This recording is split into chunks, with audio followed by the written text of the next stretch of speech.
Hey everybody, this is TJR. The first trailer for the Queen biopic entitled Bohemian Rhapsody has hit the net, and I have to admit, it looks pretty damn good.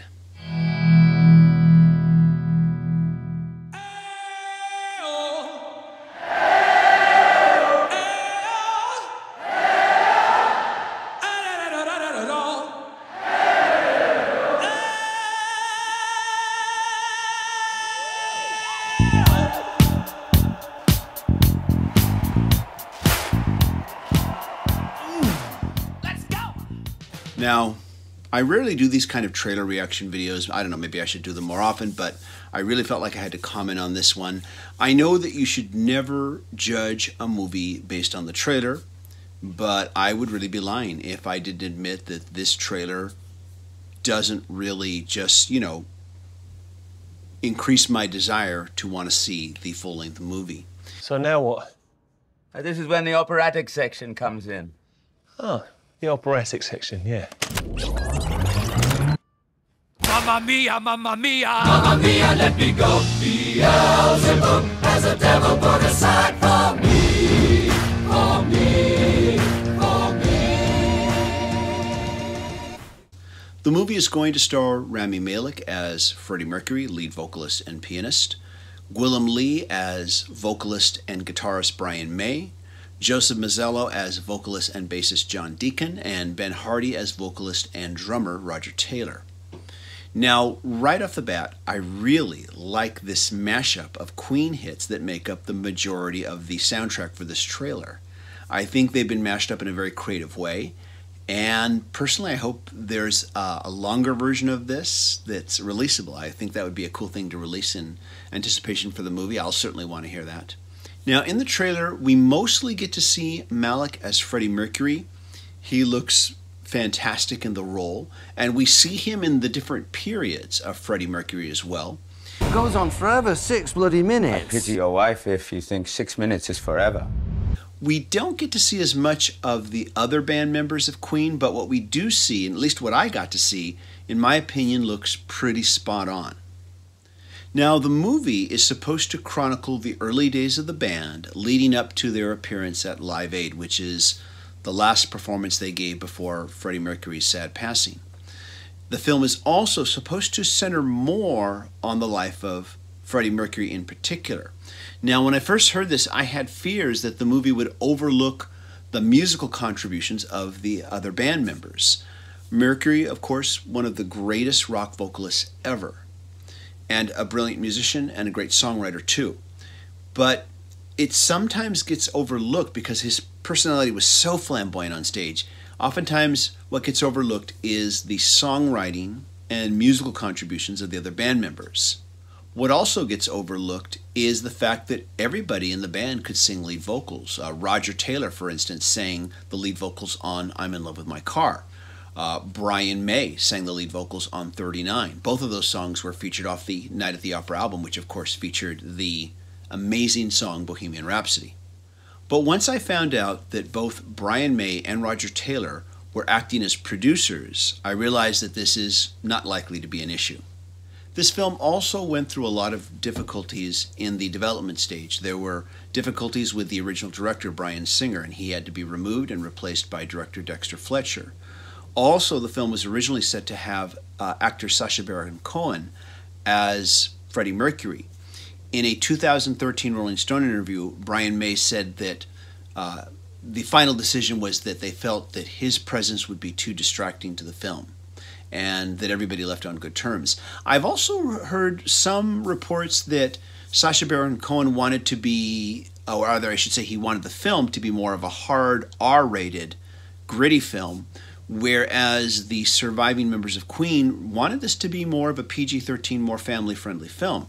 Now, there also has been some word out there. I heard that Brian Fuller actually, in a news piece just yesterday, said that he was concerned this film was going to basically, the word he used is het wash Freddie Mercury's sexuality and his fight with AIDS. In other words, they would really play down the fact that he was bisexual and So personally, I really hope that they don't play this down. I hope this is not shied away from. I have a hard time believing it would be. I think that the other band members of Queen respect Freddie Mercury too much to just try to, as the article said, het wash or hetero wash, you know, basically try to pretend that his bisexuality didn't exist or really play it down. I think they respected him way too much to ever do that. I don't think that's going to happen, to be honest. But these are some of the reports that I'm reading. The other thing that I really want to mention about the trailer is just how spot on everything looks as far as the period, as far as the 70s is concerned. And I think this even shows in how they may have used whatever software programs they use right now to color correct and everything, to give even the colors just that right shade of hue, so that the film even has a little bit of that look like it was made in the 70s. You know, there's a certain look to how film stock footage looked then, when you look at movies from that time period. And everything from the clothing to just the whole compositions of the shots, to everything about it, it really seems to capture that time period of the 70s, which is the majority of where I'm assuming this film is going to take place. As far as what I hope that this film will deliver when it comes out in November, I think it's the same thing that I hope that any type of musical biopic will deliver. I hope that it will give viewers a deeper understanding of who the music artist is, in this case, this band. I hope it gives audiences a deeper understanding of who the band Queen was, where they were all coming from with their musical direction, and hopefully also inspire audiences to want to know more about them through their music, want to dig deeper than just the hits. Lots of people love Bohemian Rhapsody and they love Queen, but they have never listened to A Night at the Opera in its entirety.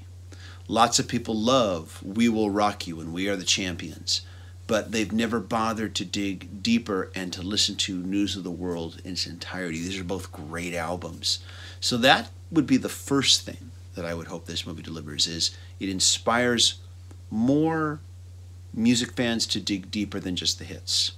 The second thing I would hope it inspires is there are certainly fans of Queen's music who started listening to them once Night at the Opera came out, because that's the album that really broke them big, and they've, you know, listened to albums from since that time.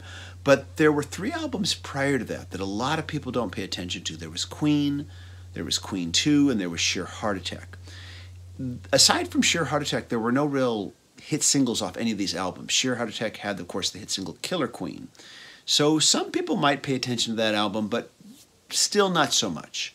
So I really do hope that maybe this movie will kind of shed some light on that time period of those first 3 albums, hopefully enough that many fans, casual fans, and even more serious Queen fans will say, hey, you know, I've never really explored those first 3 albums like I should, and they will want to explore them.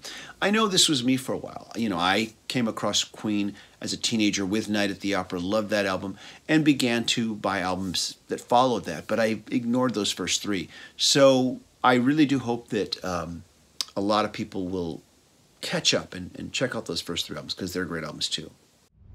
We will rock you.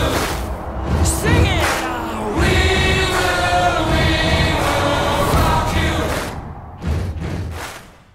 So have you seen this trailer, and what do you think? How do you like that mashup? How do you like the appearance of the different actors? Do you think they have captured the band? I know it's just a trailer, but what do you think so far? I'll be curious to know. And of course, as always, please, if you haven't done it yet, please click that subscribe button. Please click like, and please click notifications so you can know when I make new videos. Take care, everybody. Talk to y'all soon. Bye. Hey, everybody. This is TJR. The first... Let's do this again.